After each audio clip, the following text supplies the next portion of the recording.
Bem-vindo ao podcast da PLMJ. Damos voz ao que interessa, ao que faz mover o país para lá da espuma dos dias. Os negócios, a comunidade, o empreendedorismo, a sustentabilidade, a arte. Partilhamos saber que é feito de experiência e que serve a todos. Move-nos a coragem para imaginar o amanhã e a vontade de criá-lo hoje. Juntos, a comunidade, os clientes, a PLMJ, a Fundação PLMJ, geramos impacto. Fique desse lado. Bem-vindos ao podcast da PLMJ. É um ano especial em que assinalamos 25 anos da PLMJ em Faro, onde, aliás, estamos agora a gravar este podcast, e queremos celebrá-lo também com os projetos que contam a nossa história no Algarve e com as pessoas que os lideram e construíram. Hoje a palavra é das mulheres que estão em dois dos maiores projetos de turismo mais icónicos do Algarve. Alda Filipe é sócia do Cronos Real Estate Group e diretora regional do grupo e administradora de Val do Lobo. Alexandra Gil, consultora jurídica do Umbria. E, claro, Carmen Batista Rosa, sócia responsável pelo escritório do Algarve e das áreas de imobiliário e turismo da PLMJ. Olá a todas, obrigada antes de mais por terem aceitado este nosso convite.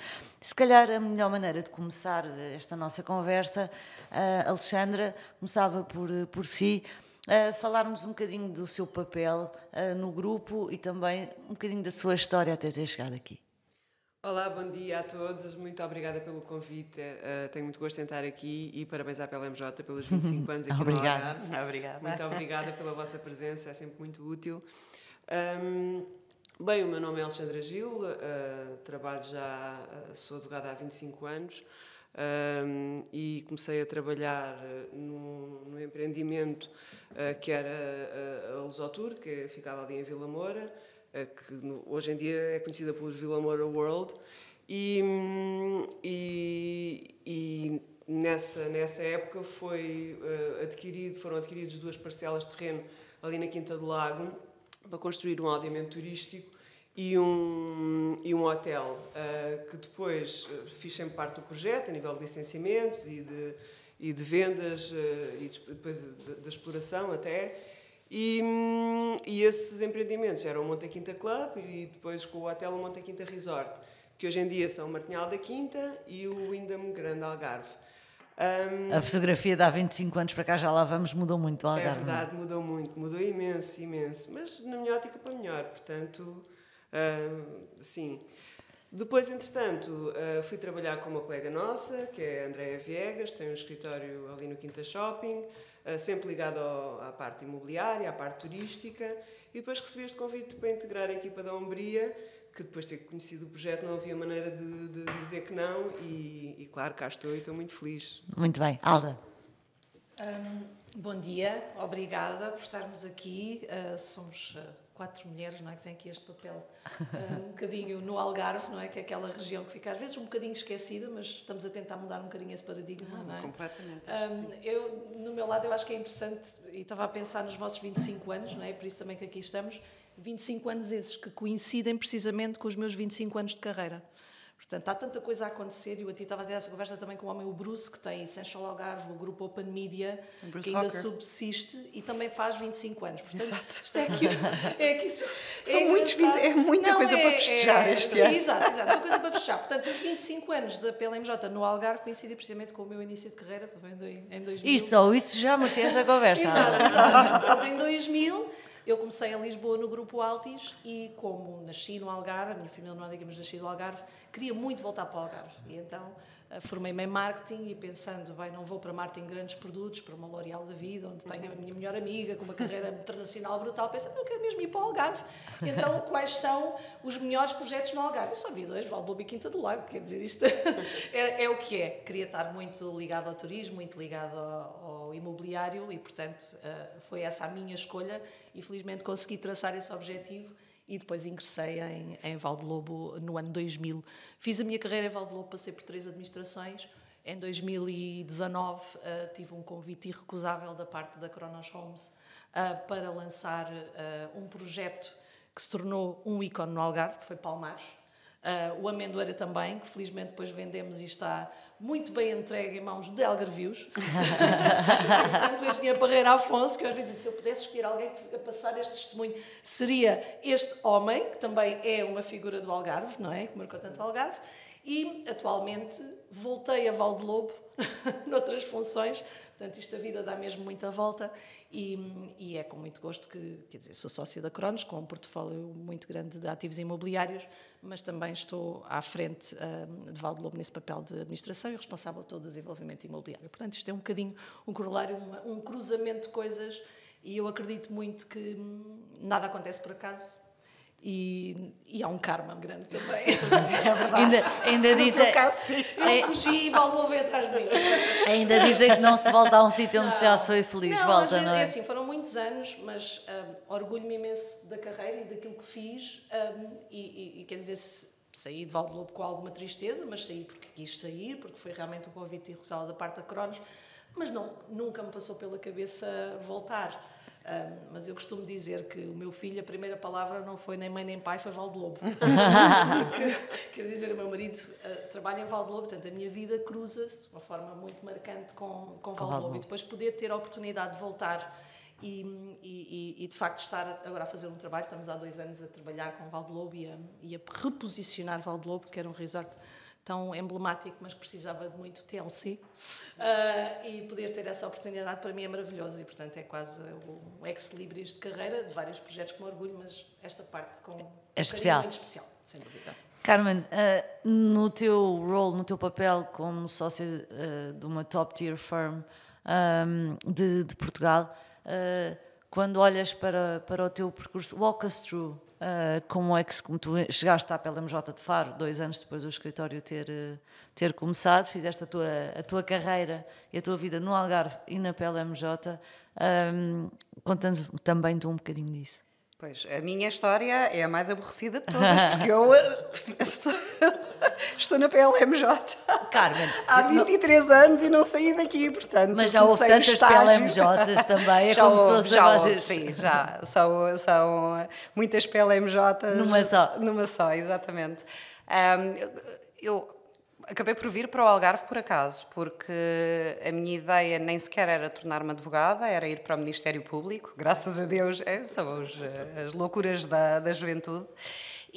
Mas como os meus pais viviam no Algarve, quando eu enviei os currículos foi a morada que coloquei, e o meu currículo acabou por chegar ao escritório de Faro, e eu, como precisava ali de um hiato temporal de 2 anos antes de entrar na Escola de Magistratura, acabei por aceitar vir fazer aqui o estágio. E apaixonei-me pelo Algarve, apaixonei-me pela advocacia e, de facto, apesar de concordar contigo, que é uma região que custa muito estarmos aqui, não é? Porque em Lisboa é tudo muito mais fácil. São sempre nós e eles. Exatamente. Ou eles e vocês. Exatamente. Lá em baixo. Mas depois isto... Também tem aqui uma coisa que vale a pena trabalhar por isto, não é? Aquilo que nós sentimos. Sem dúvida. E foi esse o meu pensamento, e de facto já estou aqui há 23 anos e tenciono continuar. Acho que a região nos dá muito e também podemos dar muito à região e trabalhar muito para que ela se desenvolva. Se desenvolva, sim. E já muita coisa mudou, não é? Isto há 23 anos não era a mesma coisa. A nível da minha experiência, fui trilhando o meu caminho, não é? É um pouco isso. Comecei como estagiária, não vou dizer que foi um caminho fácil, que não foi, não é? Muita gente me dizia que eu nunca conseguiria chegar à sócia estando no Algarve, mas a verdade é que com muito trabalho e um bocadinho de sorte, consegui. E juntas 2 coisas, porque para quem começa hoje as carreiras nos escritórios de advogados, o tema de ser mulher já não é um tema. A PLMJ, de resto, foi um escritório bastante mais feliz nisso ao longo da sua existência. Sim. Na promoção de mulheres do que outros escritórios, mas de facto conseguiste a proeza de ser sócia mulher e no Algarve. Sim, é verdade. Atenção, há 25 anos atrás era tudo muito diferente, claro. Não é? E eu, pessoalmente, no escritório e na PLMJ, acho que nunca houve questões dessas, mas a verdade é que o mercado imobiliário sempre foi um mercado de homens. Certo.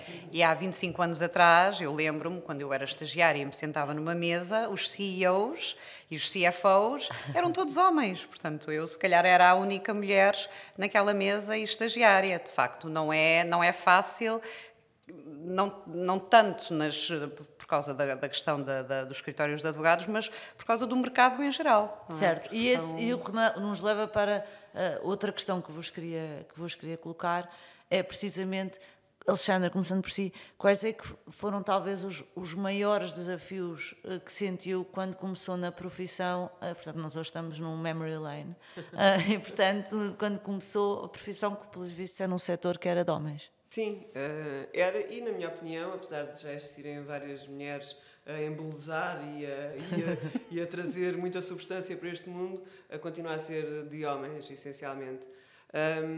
Mas eu senti o maior desafio, talvez, fosse o facto de ser ainda uma miúda, não é? Tinha aquele aspecto muito, muito jovem e ter que provar a credibilidade, não é? As pessoas olhavam para mim numa mesa cheia de homens, não é? Uma miúda, mas vem tratar de assuntos com tanta responsabilidade.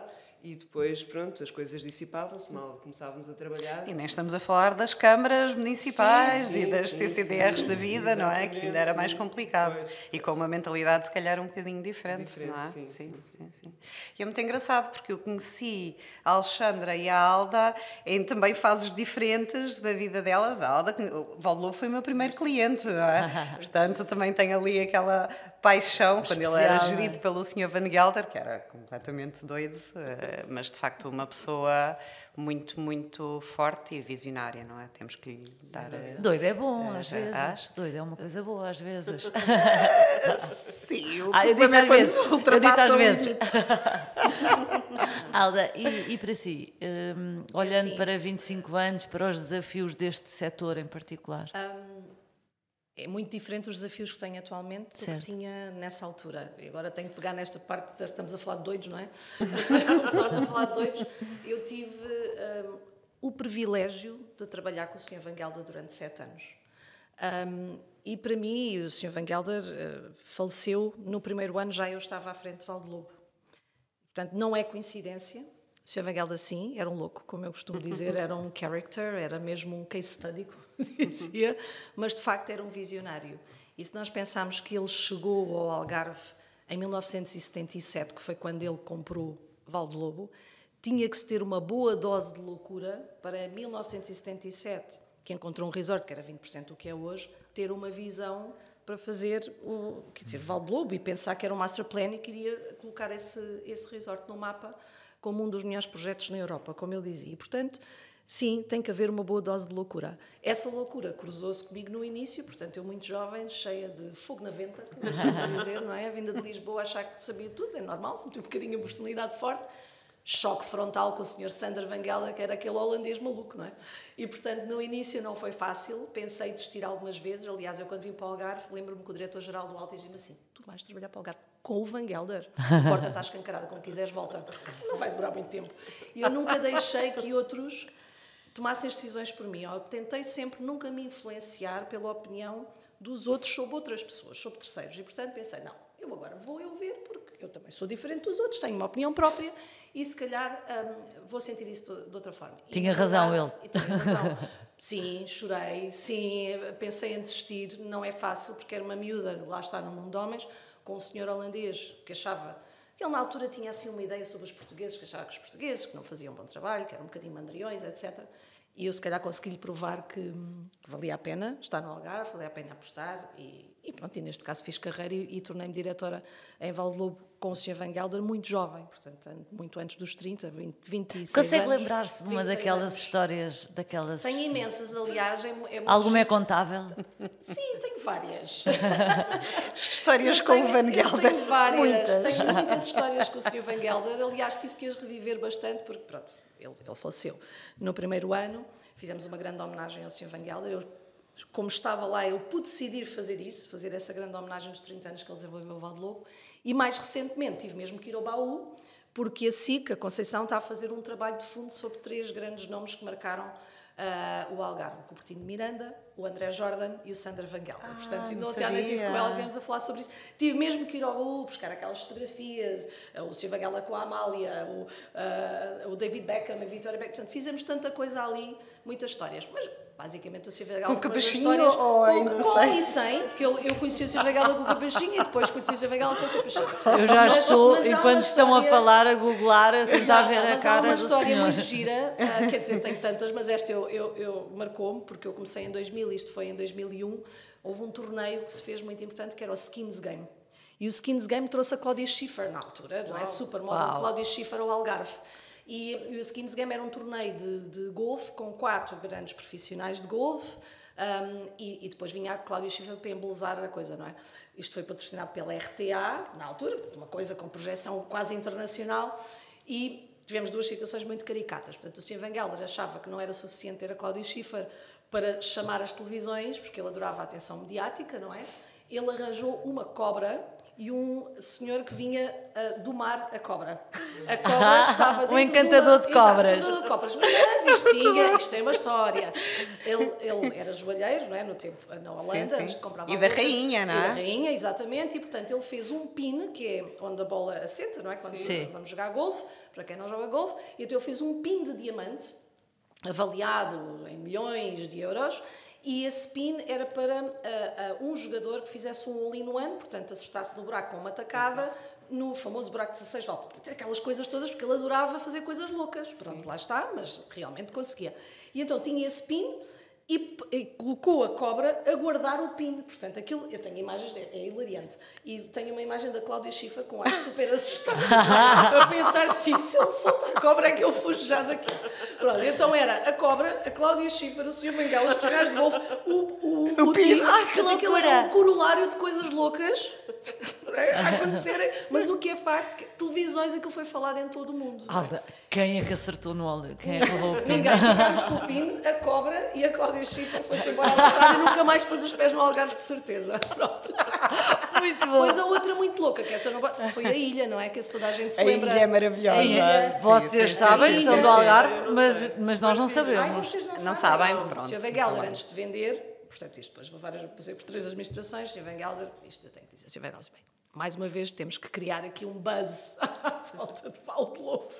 Então ele pensou, se fazem coisas no Dubai, isso conquista. Ele tinha ido ao Dubai há pouco tempo, não é? E tinha lá, e eu pensava, tinha-se então, mas inspirado. se eles fazem estas coisas lá e vão conquistar o mar à terra e entram com penínsulas e fazem aquela... Porquê é que nós não podemos fazer uma ilha ao largo de Val de Lobo? É porque é caro, em primeiro lugar. se calhar. Mas isso não é problema, Alexandra.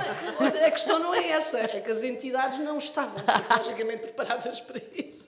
E então ele desenhou a ilha, que se chamava Nautilus, e que tinha uns exatamente. teleféricos e tinha um túnel por baixo do É mar verdade. para levar os buggies para a ilha. Mas Não, o que é facto e é que mais, isto saiu em todo lado. E Muito vendeu a ideia Claro. aos futuros compradores. Eu lembro-me, nós participámos nessa transação, tivemos a representar o sim. Van Gelder na venda e isto fez parte do Estamos a projeto falar de de venda. 2006. Pronto, só para nos enquadrarmos.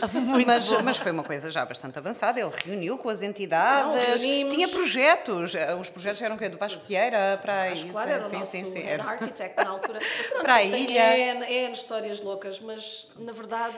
Mas eu, enfim, não sei, mas se houvesse alguém capaz de fazer uma ilha Era na ele. costa Era ele. algarvia, era ele. E É nós verdade. os loucos com ele, É verdade. sem dúvida. É verdade. Alexandra, pensando um bocadinho naquilo que tem sido, não vou pedir uma história, porque esta é difícil de bater. Não, Eu é não muito sei se difícil, tinha alguma sim. parecida. Não há cobras, Alexandra, não. Mas esta é difícil de bater. Portanto, olhando aqui um bocadinho para a evolução do que é um Head of Legal dentro de uma empresa, no caso, porque estamos a falar hoje sobretudo turismo, há aqui uma grande evolução.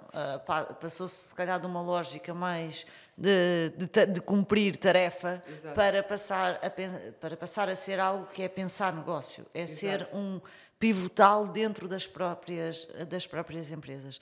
E com a sua carreira, e no ponto em que está, acompanhou precisamente essa transição. Again, quem vai começar agora já vai beneficiar desse caminho. Sim. Como é que foi isso? Foi difícil porque aqui no Algarve, ao contrário de muitas outras zonas do país, nós temos que criar as coisas, não é? Criar oportunidades. Criar oportunidades. E, inicialmente, efetivamente, os nossos objetivos eram fazer os licenciamentos e depois fazer os contratos e as vendas, e hoje em dia é muito mais do que isso, não é? Evidentemente que os licenciamentos, os contratos e as vendas são, no fundo, o corolário de tudo aquilo que nós fazemos, mas há muito mais trabalho por trás. Há uma antecipação dos riscos legais, há um processo de preparação de tudo o que é necessário para os empreendimentos cumprirem com as suas obrigações legais, os empreendimentos, as empresas, as pessoas, portanto, é um trabalho muito mais denso, digamos assim. Quais é que diria que são as características que os advogados, e agora não estou a pensar em homens ou mulheres, que os advogados tiveram que ter e têm que ter fortes para, de facto, segurarem esse papel estratégico que têm no desenvolvimento dos projetos das empresas? Eu acho que se tem que colocar um bocado na posição do investidor e de ver quais são os riscos que o próprio negócio acarreta, não é? E, no fundo, tentar aqui mitigar esses riscos, ou fazer uma antecipação de todos esses riscos legais e arranjar procedimentos, fazer auditorias internas, no fundo, fazer aqui uma série de procedimentos e de ações de formação e de... pronto. E soft skills, Alexandra? E soft skills? Eu acho que é lidar com as pessoas. Sim. Acho que sim. Acho que isso é o mais importante. Carmen, e no papel de advogada? Diz-me lá. Bom, também muita coisa mudou, não é? A nível de... No papel de advogada, enfim, Alexandra também é advogado. No papel de advogada interna, de escritório, não é? exatamente. Era E é isso que eu ia dizer. Eu estava a ouvir, Alexandra. De facto, é pormos um bocadinho no papel do cliente, no meu caso, não é? Do promotor, do investidor, alertar para os riscos, mas também perceber que há riscos que, se calhar, são mínimos, que não vale a pena estar a fazer ali uma análise exaustiva, não é? Ser um bocadinho mais pragmático nos conselhos que damos, porque riscos vai haver sempre, em qualquer negócio, em qualquer transação e em qualquer projeto. Exato. Agora, há aqueles que podem trazer consequências e que, se calhar, é preciso prestar um bocadinho mais atenção, e há outros em que nós sabemos que se vive bem com eles, não é que as pessoas não saibam deles, mas, enfim, explicar e dar o peso devido a cada um. Eu acho que antigamente tudo era um risco, Exato. tudo era um problema e havia pouco foco nas soluções. E hoje em dia, está bem, nós já sabemos, isto tem um risco, são problemas e tal, mas está bem, vamos focar-nos aqui na solução. O que é solucionável, ou mesmo que não seja para já, o que é que pode ser solucionável no futuro? E ter essa perspectiva muito mais prática e pragmática do negócio. É, sem dúvida. O que é que, Alexandra, não lhe sai naturalmente e tem que forçar para ser bem-sucedida no trabalho? Pergunta difícil. Mesmo difícil. Posso passar a palavra se quiser e depois volto a ser. Eu sei qual é a minha maior dificuldade. É fechar a porta do escritório e deixar o trabalho lá. Portanto, trago sempre tudo para casa. Trago sempre dentro da cabeça. Aliás, como tu também deve ser, Carmen, a responsabilidade persegue-nos sempre para todo o lado e estamos sempre a pensar nas coisas e em formas de resolver determinadas coisas e em cumprir prazos e pronto, e essa é a grande preocupação, sim. Alda. Faz lá outra vez a pergunta. Para ganhar tempo. Não, que é para ver se esta que eu estou a pensar me sai naturalmente ou não. O que é que não é natural, mas é necessário para fazer bem o seu trabalho? Eu sou uma pessoa muito transparente. Sim. E a idade traz-nos um pouco mais de juízo. Se calhar aquela miúda talvez um pouco mais impulsiva que enfrentava o Van Gelder de frente teve que aprender a escolher os momentos e a escolher as suas guerras, batalhas. Como eu digo, são batalhas. Porque tenho muitas, porque atualmente, se calhar nos últimos 10 anos, vamos aqui focar aqui nos últimos 10 anos, quer dizer, cruzo-me com pessoas de várias nacionalidades, com papéis mais importantes, menos importantes, pessoas com personalidades muito fortes. E, portanto, se eu dissesse tudo o que queria, ou tudo aquilo que penso, ou tudo aquilo que sei que tenho razão, provavelmente iríamos chocar de frente, não é? E nós, sendo mulheres, ainda é mais difícil às vezes fazer ouvir, ainda em alguns casos. Quando uma mulher é assertiva, é histérica, não é? Exatamente. E, portanto, ou está em perimenopausa, ou está... Agora só para trazer o tema também para a mesa. É aquelas coisas que é muito fácil pôr o label. Dormiu mal, ou se calhar a criança isto, ou se calhar está com problemas familiares. Depois já vamos falar sobre isso. Pronto, aquela situação. E, portanto, eu acho que o que não me sai naturalmente é, ainda hoje, eu ter que me controlar mais do que devia. Porque às vezes há momentos em que eu quero fazer ouvir a minha voz, mas não é o momento. Falo depois mais tarde. Não deixo de fazer, se calhar faço em 95%, acabo por fazer, mas não naquele momento que fazia tanto sentido naquele momento. Mas aprendi a escolher, de facto, as batalhas. E tu, Carmen? Eu estou com a Alda, somos da mesma equipa. É um processo e foi um trabalho que eu ainda estou nessa fase de trabalho contínuo. É, se calhar, pensar 2 vezes antes de falar, ouvir mais do que disparatar, porque é aquilo que nos vai na alma ser mais estratégico. Sim. E ponderada, estratégia nas guerras que... É isso, nessa escolha que se faz. Escolher bem. Sim. Exatamente, escolher bem as batalhas, porque há certas coisas que nem sequer vale a pena perdermos a nossa energia com elas, não é? Portanto, essa ponderação, eu acho que isso vem com a idade, vem com o crescimento, não é? Porque à medida que vamos crescendo profissionalmente, também vemos que há certas coisas que não faz muito sentido, não é? E neste mundo tão difícil, de facto, começar logo com o pé errado a criar inimizades e guerras e questões, se calhar não é a melhor opção. Portanto, muito bem. É ter um bocadinho mais de calma nas coisas. Muito bem. Vamos falar, nos últimos minutos que temos, de Algarve. Como é que era, Alexandra? Como é que está e para onde é que vai? O que é que gosta, o que é que não gosta? Eu gosto muito do Algarve. Não, mas desta evolução que o Algarve exatamente, fez. Portanto, eu sou 100% fã do Algarve. O que é que eu acho que aconteceu? Aconteceu uma construção desenfreada junto à costa e noutros sítios, não é? Portanto, sem qualquer tipo de planeamento e de espaços verdes e assim. E acho que hoje em dia existe uma consciência ecológica muito grande, não é?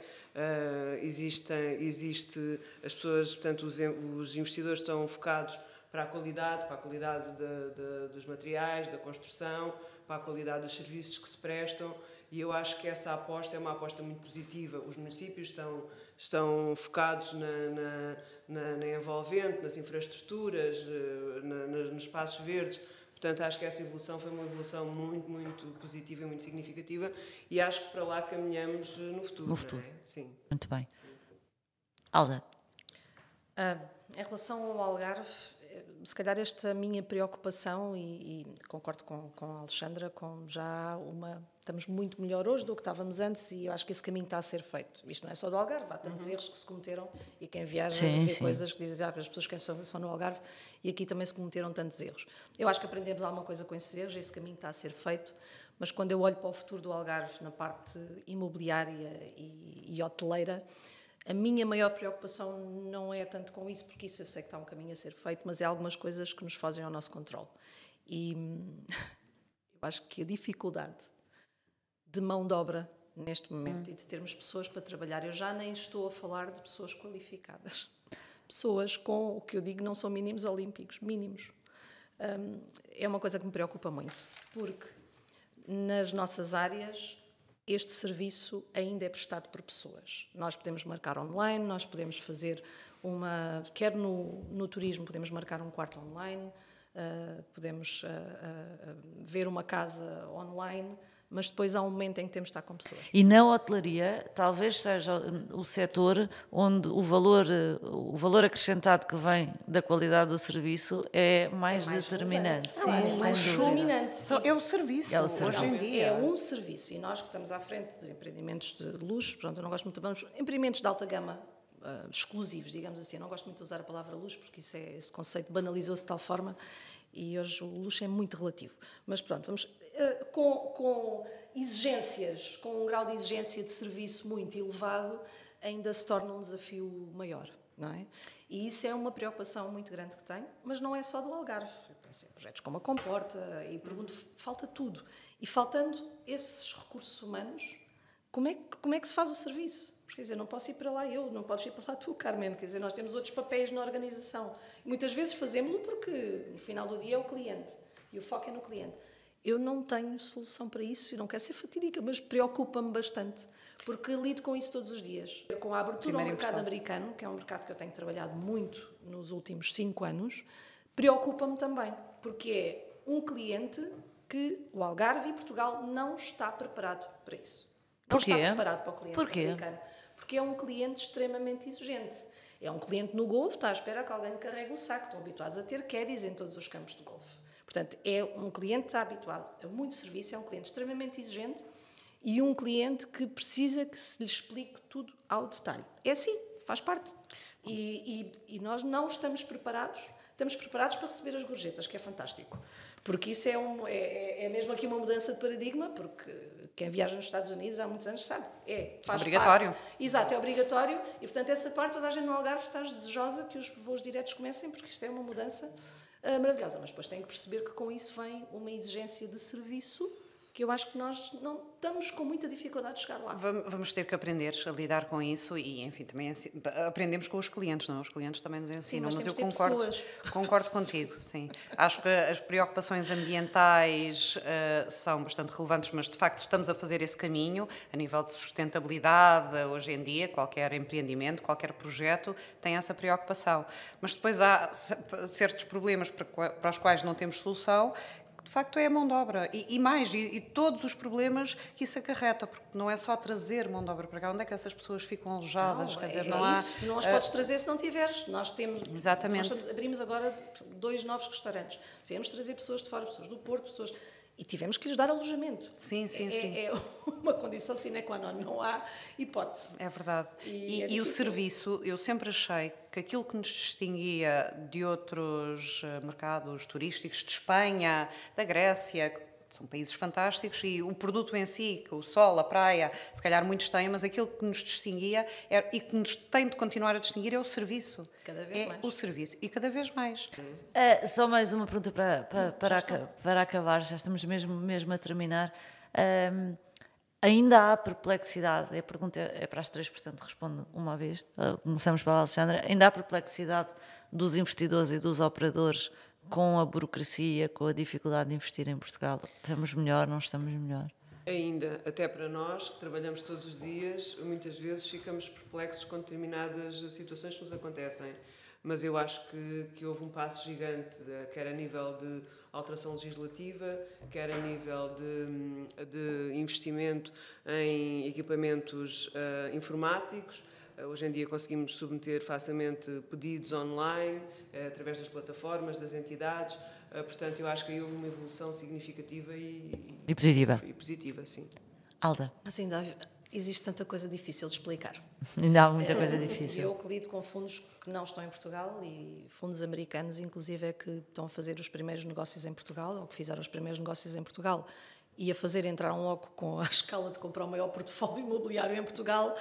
Os problemas são muitos e nós tínhamos produtos no portfólio que nem licenças de PHs não estavam registadas, quer dizer, nós herdámos muita coisa deste portfólio que de facto tinha muitos problemas e é muito difícil e também por isso, não tendo esse know-how para estes fundos, é fundamental terem parceiros locais, claro, com de facto um rate of success muito alto e um histórico, que é o nosso caso, que é o caso da Cronos Homes, mas mesmo assim é muito difícil explicar o tempo que as coisas demoram, porque é que aquilo não se aprova e porque é que temos que ir 20 vezes e porque é que um técnico tem uma interpretação e o outro tem outra. Exato. Quando o princípio é o mesmo. É muito difícil explicar isso e às vezes é um dos grandes desafios que às vezes tem, como é que eu vou pôr isto numa linguagem que alguém perceba.